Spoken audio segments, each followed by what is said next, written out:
अब ये दुख और सुख किन कारणों से होते हैं? दुख होते हैं पाप कर्मों से और सुख होते हैं पुण्य कर्मों से।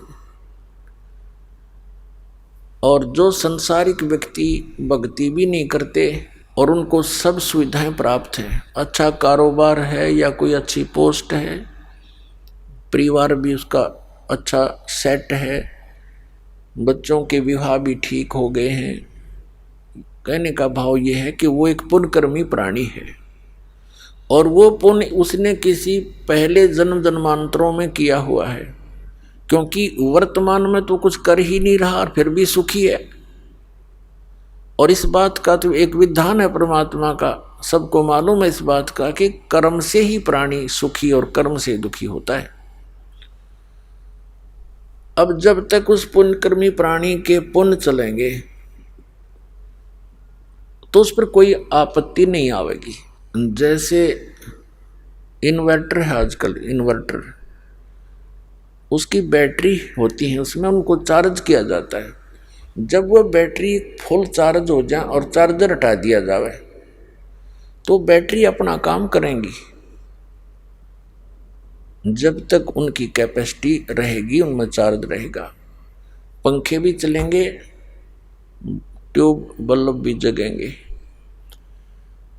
और आगे चार्जर ना होने से तो एक दिन समाप्त होगी उसकी बैटरी की क्षमता, तो फिर एक ही दम सारी ही सुविधाएं बंद हो जाएंगी, क्योंकि वो बैटरी अब डाउन होगी। उनको पैरेलल चार्जर की आवश्यकता थी। तो पुण्यात्मा जो आज सुखी हैं और भक्त कोई भक्ति भी कर रहा है फिर भी वो दुखी है, वो ये सोच बैठता है सत्संग के अभाव से कि मैं भक्ति भी करता हूं, दान पुण्य भी कर रहा हूं, फिर भी मैं दुखी हूं। इतनी सुविधा नहीं है जितनी मेरे इस पड़ोसी को है या कोई दूर के रिश्तेदार को है, और वो कुछ भक्ति साधना भी नहीं कर रहा है। तो ये उन भक्तों के मन में आ सकता है जो ज्ञान कंप्लीट नहीं सुन पाए हैं। और जिन भक्तों ने ये ज्ञान सुन रखा है, विधान का पता है भगवान का, फिर वो इस तरह डगमग नहीं होते।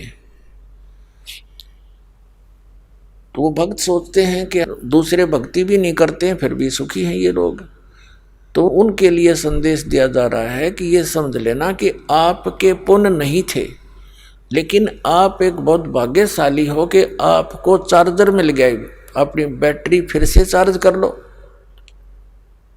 और उनका दुर्भाग्य है वो अपने पूर्व जन्म की बैटरी चार्ज को ही प्रयोग कर रहे हैं। दुर्भाग्य है उनका कि वो आगे चार्जर लगा नहीं रखा।